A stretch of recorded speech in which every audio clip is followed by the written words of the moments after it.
정치권 관심 뉴스 살펴보는 포커스 나이트 시간입니다. 김진욱 전 더불어민주당 대변인, 장성호 전 건국대 행정대학원장 나오셨습니다. 어서 오십시오. 네, 안녕하세요. 안녕하십니까.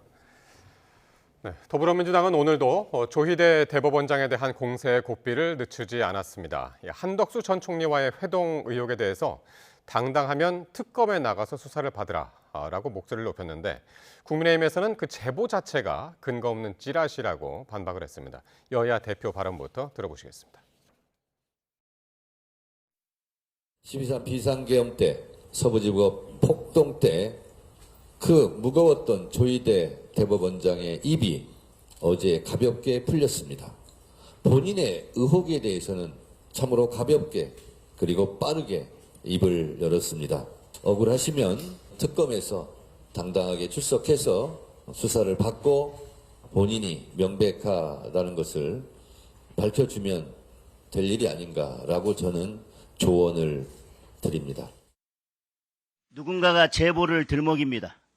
출처를 알 수 없는 자기들끼리 만든 녹취를 들이밉니다. 대통령실이나 총리는 있을 수 없는 일이라며 화들짝 놀란 척을 합니다. 개딸이 달라붙습니다.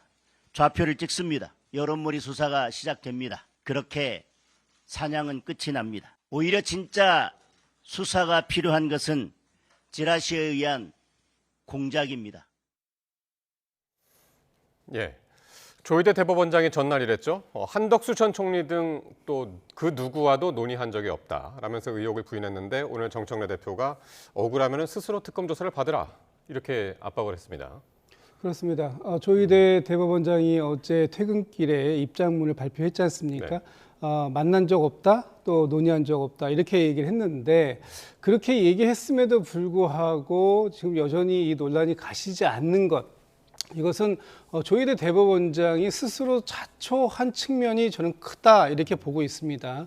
왜냐하면 여전히 조희대 대법원장에 대한 불신이 깊게 깔려 있기 때문이다 이렇게 볼 수밖에 없는데 그동안 여러 차례 조희대 대법원장에게 사법부와 관련되어 있는 그 질문들을 많이 했었습니다. 그런데 그때마다 조희대 대법원장은 그 부분에 대해서 답변하지 않으셨고 그냥 넘어가셨던 부분들이 있어요.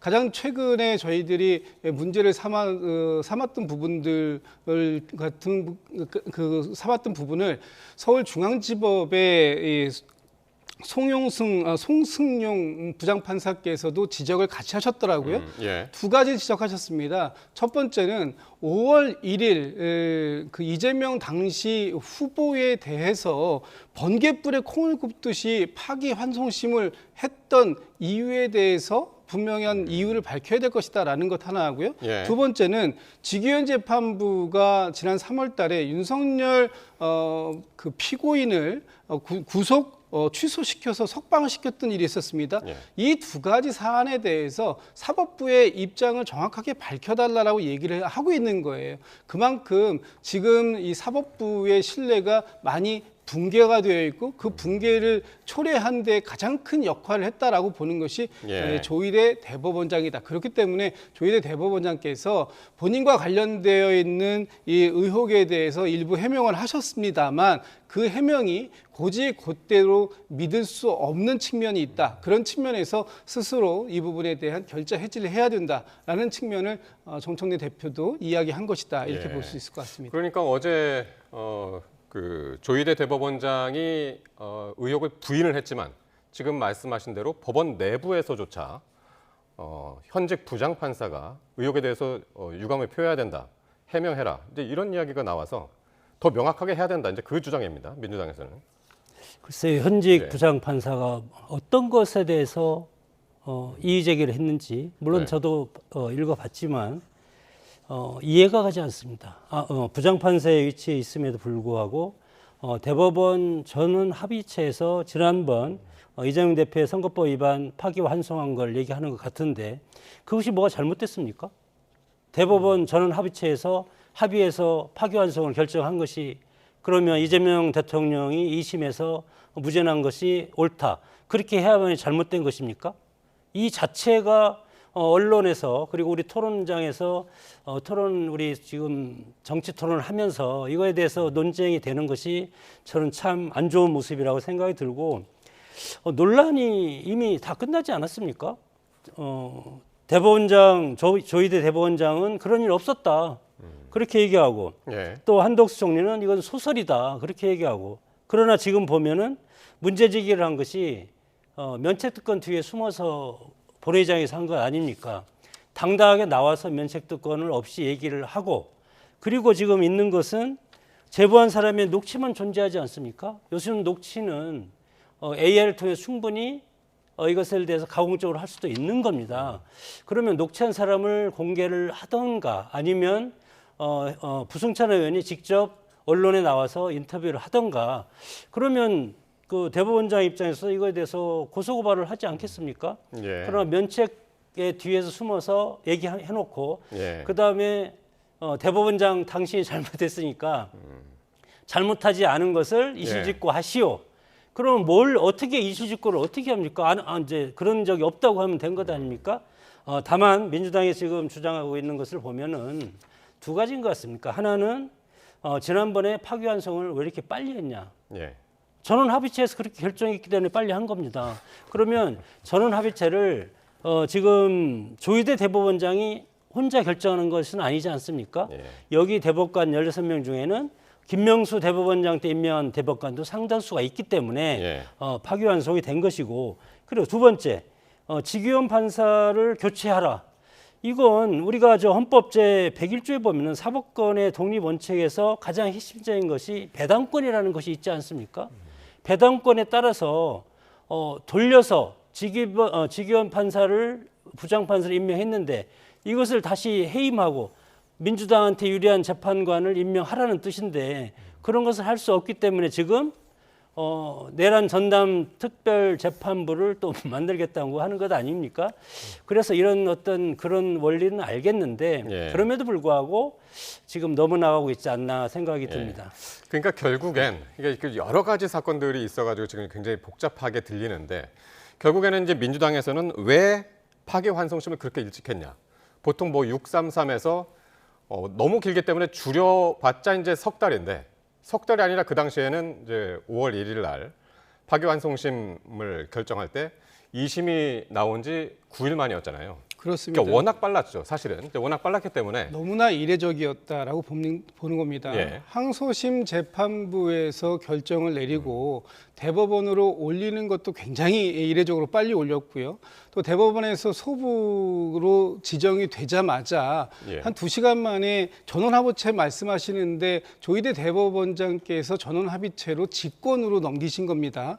그리고 7만 쪽에 이르는 자료들을 제대로 검토하지도 않은 상태에서 번개불에 콩고 먹듯이 9일 만에 판결을 내리셨어요.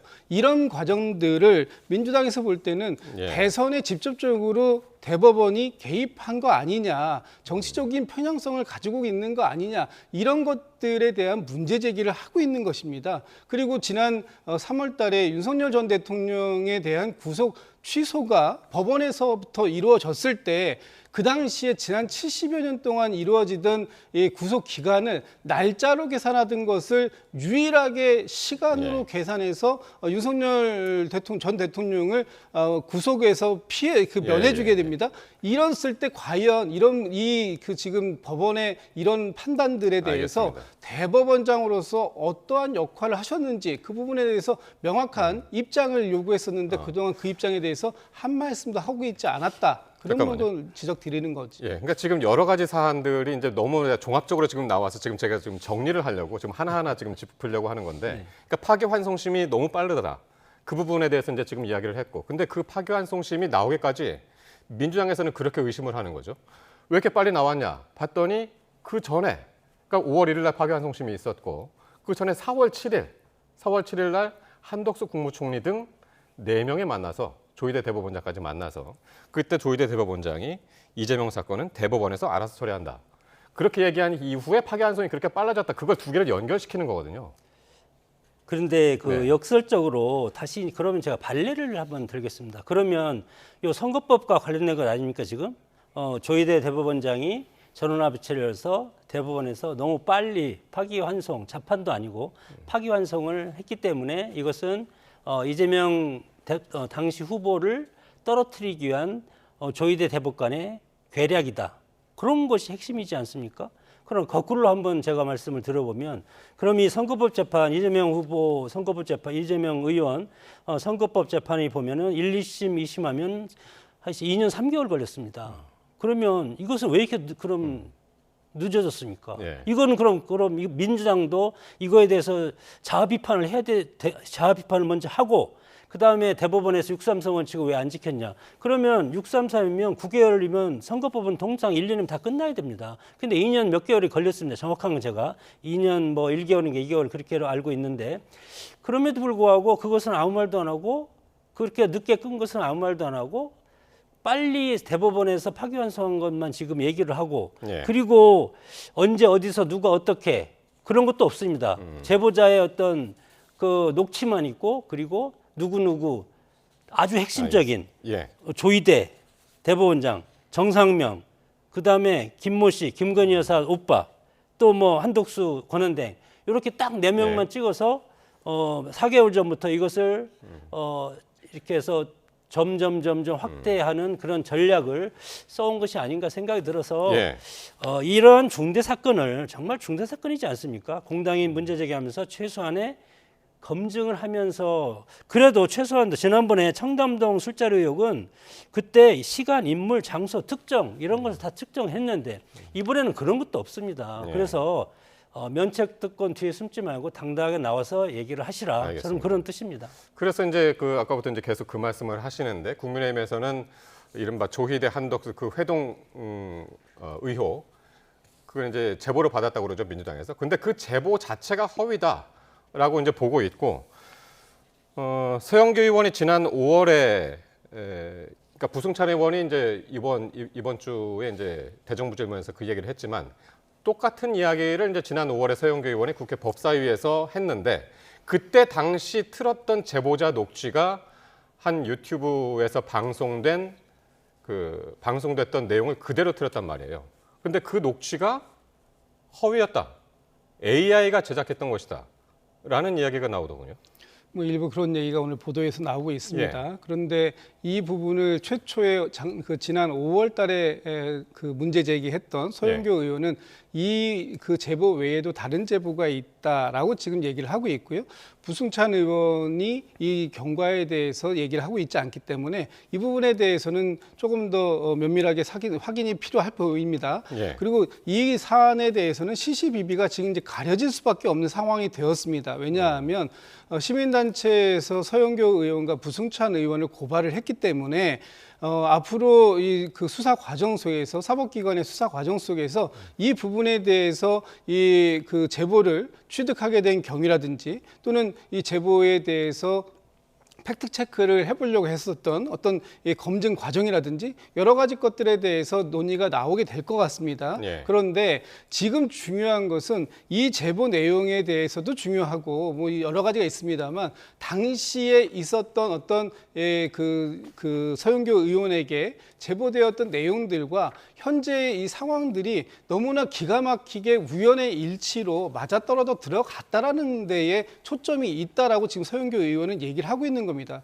좀 전에 앵커께서 얘기하셨습니다만 이 지난번 이 모임이라는 데에서 있었던지 그 전에 또 있었다고도 하는 서영교 의원의 주장처럼 지금 이 조희대 대법원장께서 이 이재명 후보에 관련된 안건이 대법원으로 올라오게 되면 예. 그땐 내가 알아서 할 것이고 후보가 될 일은 없을 것이다라고 얘기했다라는 걸 서영교 의원은 제보를 받았다라는 거예요. 그런데 그것이 지금의 이 5월 1일 날 있었던 대법원에서의 파기환송심과 묘하게 맞아떨어졌고 그 과정들 속에서 이 녹취의 제보가 나오니까 상당히 근거가 있다라고 판단했다라는 거 아닙니까? 예. 그렇기 때문에 의원으로서 이 그 모든 사안들을 확인해보고 또 예. 검증해보아야 할 책임도 있습니다만 또 한편으로 보면 의원이기 때문에 수사권도 없는 상황 속에서 이런 부분들을 공개적으로 질의를 통해서 물어볼 수 있고 그 물어보는 걸 통해 가지고 답변을 이끌어낼 수도 있는 거예요. 그런 상황들 속에서 이런 의정 활동을 가지고 예. 마치 이것이 지금 국민의힘이 주장하는 것처럼 면책 특권 뒤에 숨어 있다 이렇게 표현하는 것은 좀 과도한 표현이다 이렇게 보고 있습니다. 예, 그러니까 지금 말씀하신 대로 서영교 의원은 두 가지를 얘기했습니다. 그러니까 조희대 대법원장이 윤 전 대통령한테도 이야기를 했고, 그리고 한덕수 전 총리가 포함된 그 회동에서도 이야기를 했다. 똑같은 얘기를. 이재명 사건은 대법원에서 알아서 처리한다는 얘기를. 그래서 윤 전 대통령한테 얘기했다는 것은 그 당시에 민정 라인을 통해서 이야기를 들었다라는 것이고, 소스가. 그렇습니다. 제보의 소스가. 그죠? 고위직을 통해서 들었다라는 것이 예. 서영교 의원의 주장이죠. 그리고 이제 한덕수 총리와의 그 회동에서 이야기했다는 것은 지금 이제 그 한 유튜브 방송을 인용을 해가지고 그 제보자의 목소리를 인용을 해가지고 이제 이야기를 한 건데, 오늘 해당 유튜브에서 이런 얘기를 했습니다. 팩트로 확인되지 않은 썰일 뿐이다. 믿거나 말거나 풍문이라는 전제를 깔고 방송했으니까 법적 문제는 없다. 이렇게 이야기를 하더군요. 자기들은 빠지겠다는 것이고 의원들은 면책특권 뒤에 숨어서 얘기하는 것이고 네. 결국은 조희대 대법원장이라든가 한덕수 여기 관련된 4명만 억울하게 너희들이 이런 설이 있으니까 이런 설에 대해서 너희들이 무죄함을 밝혀라. 정말 상당히 무책임하고 인격살인 아니겠습니까? 지난 5월 열린공감 TV에서 처음에 풀고 그다음에 4일 뒤 서영교 의원이 법사위에서 이것을 얘기했습니다. 법사위라는 것은 면책특권이 가능한 지역이고, 그리고 16일 날 김어준 TV에서 법사위에서 서영교 의원이 그렇게 얘기하더라. 그런 것을 전달하면서 또 얘기를 했고, 지난 17일 부승찬 의원이 대정부질문에서 면책특권을 뒤에 깔고 이런 것을 얘기를 했기 때문에 네. 이것은, 그리고 열린공감 TV에서 애초에 그러지 않았습니까? 좀 전에도 말씀하셨지만 일방적 주장일 수도 있다.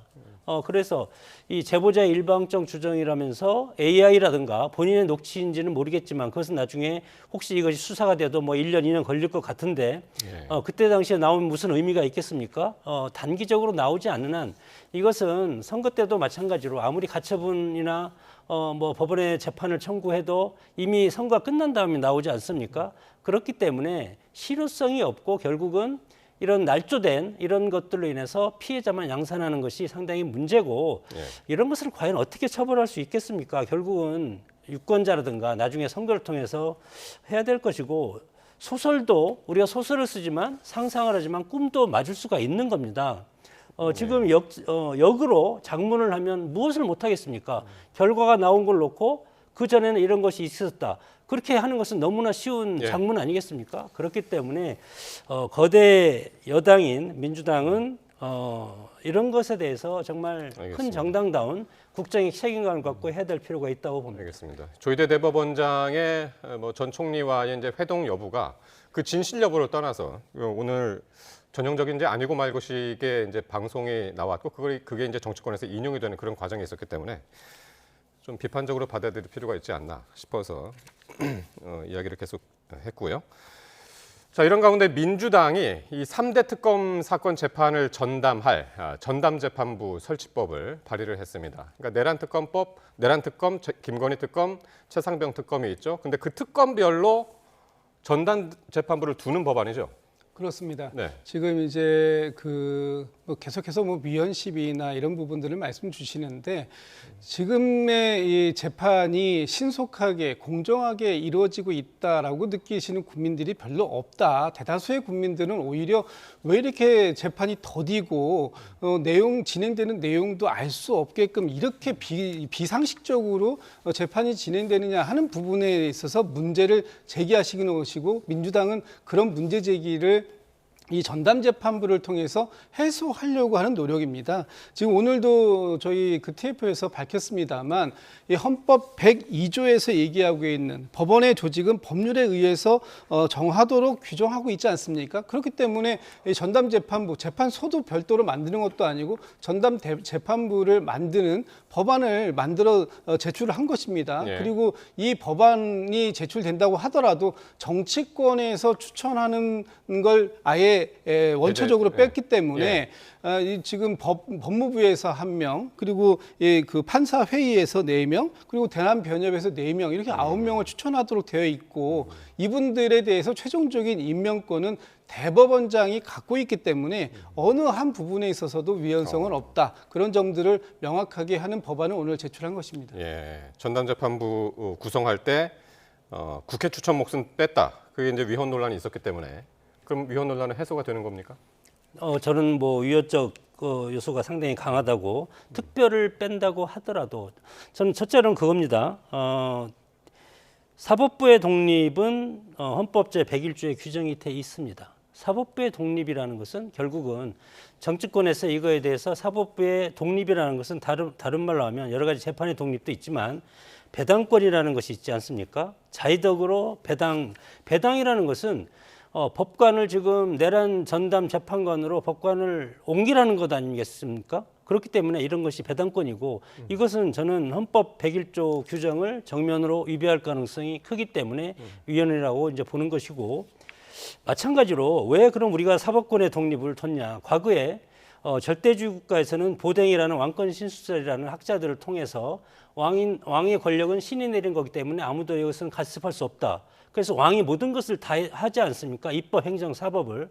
그러나 그 다음에 로크가 들어와서는 로크는 사법부는 군주의 고유 권한이라고 해서 군주한테 있다고 보는 것이고 그리고 입법부와 행정부만 이권 분립을 했습니다. 그 다음에 오늘날 민주주의 어떤 그 기원이 되는 몽테스키에가 삼권 분립이라고 하는 것은 법의 정신에서 군주도 이제는 천부인권 사상에서 백성한테 모든 걸 줘야 된다. 그래서 입법, 사법, 행정 그 중에서 사법적인 권력을 천부인권 사상에서 국민의 주권에 따라서 명확하게 국민이 가져가는 겁니다. 그러면 이재명 대통령은 지금 선출된 권력이 제1위다.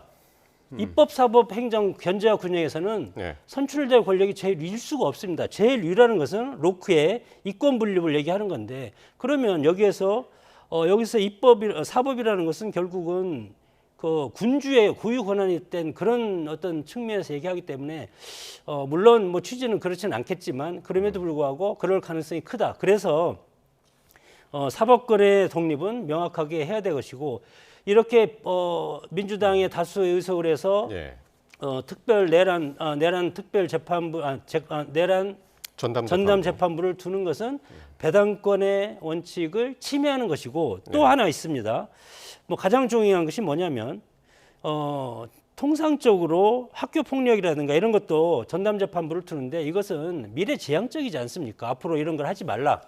그런데 지금 12.3 비상계엄을 통하고 내란 사태라고 소위하는 그것을 처단하기 위해서 만든 것이 내란 전담 재판인데 그렇게 하려면 그러면 특수하게 여당과 야당이 합의하는 것은 국민이 합의하는 것 아니겠습니까?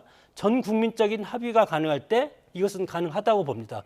그렇게 되면은 그것은 사법부의 독립을 침해하지 않았다고 볼 수가 있지만 지금은 민주당 일반도로 이런 것들을 하기 때문에 이것은 사법부의 독립을 침해할 가능성이 상당히 크기 때문에 저는 위헌이라고 저는 생각합니다. 여야가 합의했을 경우에는 이게 사법권 침해가 아니다. 그것은 국민의 기본권에 따라서 여당과 야당이 합의했다면 그것은 예. 국민의 합의로 볼 수 있다는 겁니다.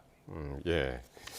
그리고 지금 이제 사면, 감형, 복권 이런 것도 이제 안 되도록 이 전담재판부 법안에 이제 지금 그런 내용을 포함해서 발의를 했고요. 근데 그것만 제가 한 말씀 드리면 예. 사면 복권이 안 된다는 것은 그러면 지금 내란 전담 재판은 국민의힘이라 지난 12.3 비상계엄 관련된 사람들 전부지 않습니까? 그 사람들은 무기징역 받으면 그냥 무기징역입니다. 그렇기 때문에 그것도 그러면 지난 정부라든가 과거에 있었던 분들은 지금 이재명 정부 들어서 바로 사면한 분들은 사면 다 하지 않습니까?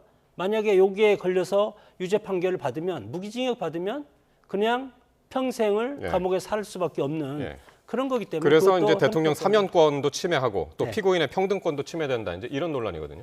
글쎄요. 예. 그 대통령의 사면권이 이 부분으로 제한될까요? 이런 내란 재판이라는 것이 예. 그렇게 자주 있는 일도 아니지 않습니까? 그리고 내란이라는 것은 국가를 전복시키려고 했던 행위를 우리가 일컬어서 내란이라고 얘기하는데 그런 정도의 중대한 범죄, 그래서 형량이 사형, 무기징역, 무기금고밖에 없는 이렇게 엄중한 죄를 짓고서도 불과 몇 년만 복역하면은 사면복권 될 수 있다라고 한다면 이것이 과연 형평성에는 맞는 것입니까? 그런 취지 때문에 이 엄중한 국가를 전복하려고 했던 세력에게는 엄중하게 죄를 물어야 된다라는 측면이 배당되어 여기에 이 뜻에 담겨져 있는 것이다. 이런 네. 말씀 좀 드리고 싶습니다.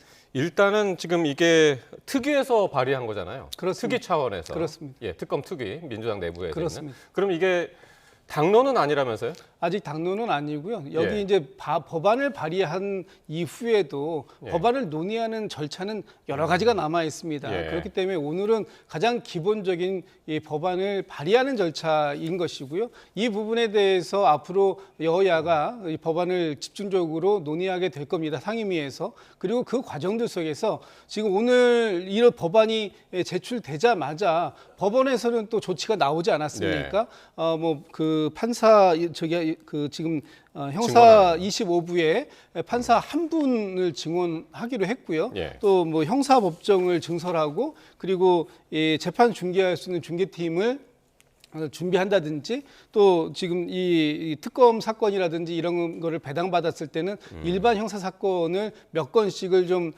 그 배당을 빼는 주지 거죠. 않기로 네. 이런 식의 조치들이 지금 취해지고 있는데 예. 그것도 민주당에서 이렇게 TF를 통해서 이런 법안들을 제출하니까 그때서야 부랴부랴 지금 법원에서 예. 이런 조치를 사후 약방문식으로 내놓고 있는 것이 아닌가, 이런 부분들이 지금 사법부의 신뢰를 저하시키는 겁니다.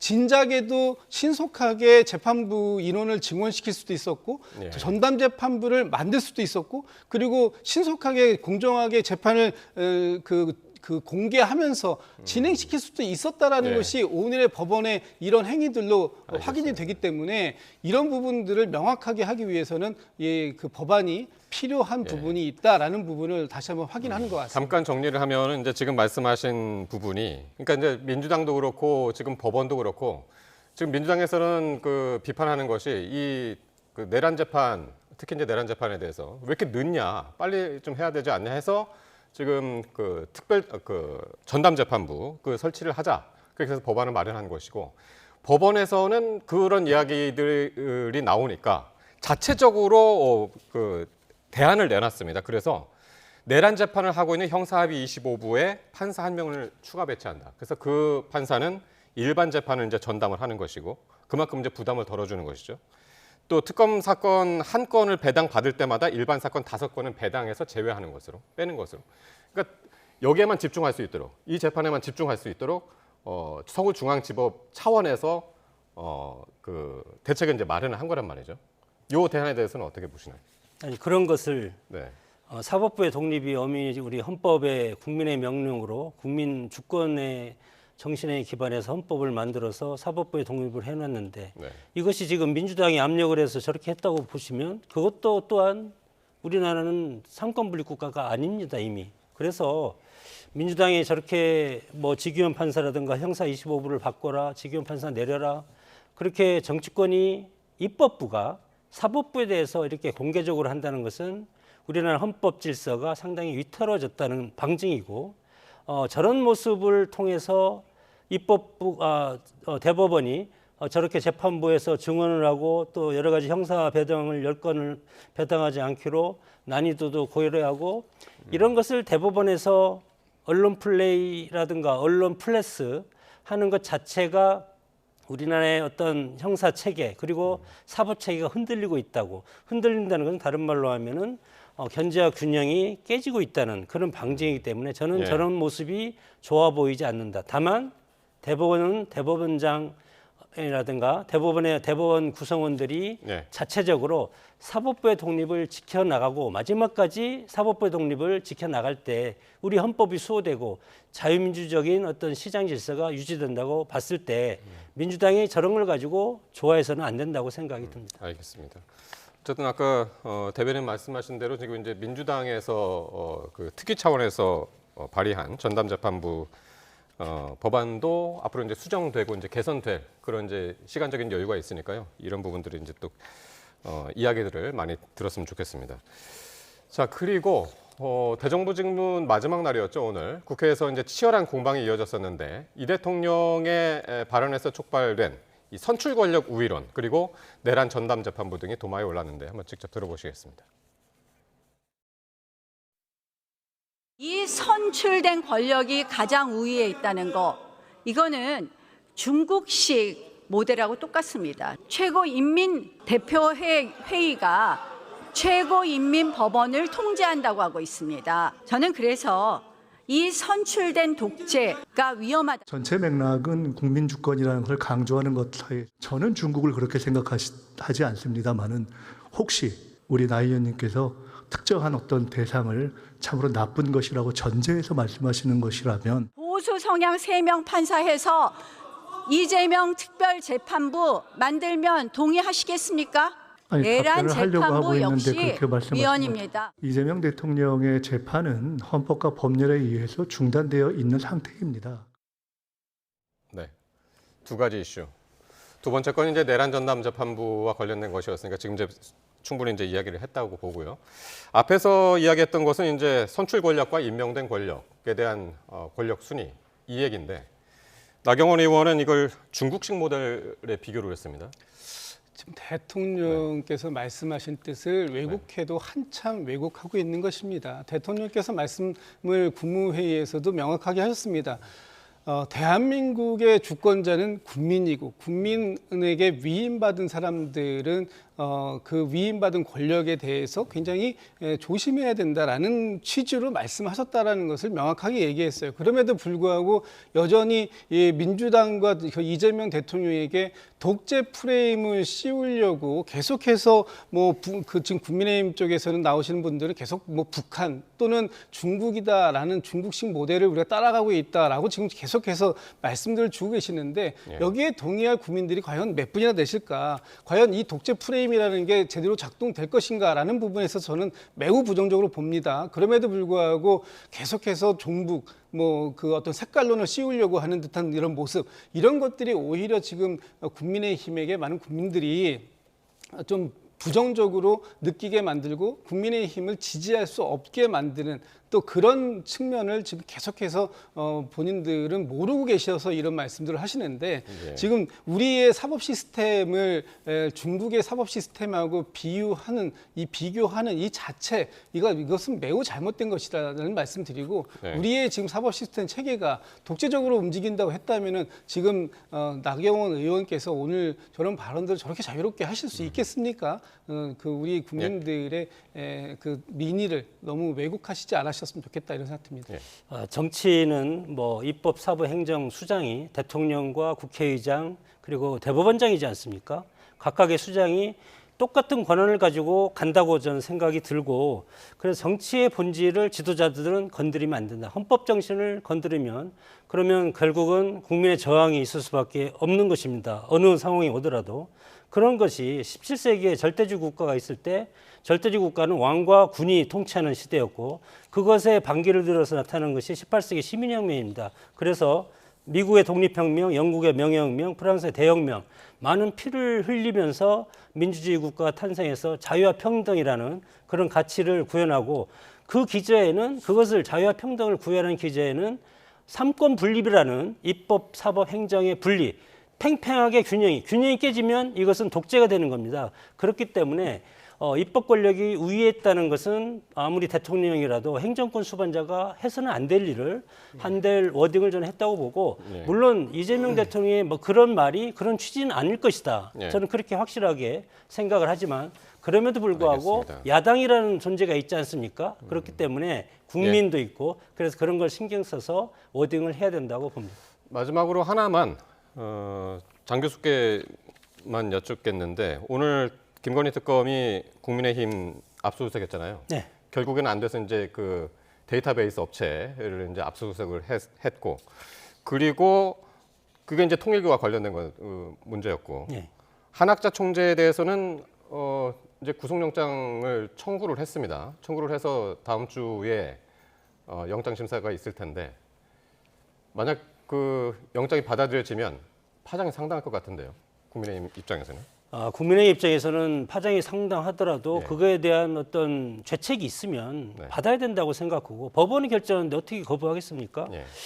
지금 오늘 국민의힘 압수수색을 세 번째 해서 데이터베이스에서 하는데 핵심은 그거지 않습니까? 통일교가 정말 전당대회 당대표 선거 때 특정 기간에 통일교 교인들이 통일부 지도부의 뜻을 받들어서 당원 명단 작성지를 가져가서 해가지고 접수를 해서 그 기간에 있었냐? 그러면 2022년 12월에 입당원서 그 금방만 확인하면 되는데 5만 명 걸 전부를 지금 가져가서 그것을 보겠다는 것 아니겠습니까? 물론 특검 측에서는 가져가서 보지만 그 특정 기간만 우리가 대조를 하겠다. 그럼에도 불구하고 이 당원 명부라는 것은 정당의 존립 가치를 예. 측정하는 아주 중요한 문서이기 때문에 이거에 대해서 지금 특검을 통해서 들어왔다는 것은 저는 정당 사상, 정당의 자율성이라는 것이 헌법에도 보장돼 있지 않습니까? 네. 헌법 정신을 파괴한 그런 모습이라고 생각들고 충분히 이거에 대해서 국민이 많다. 이 기간 동안에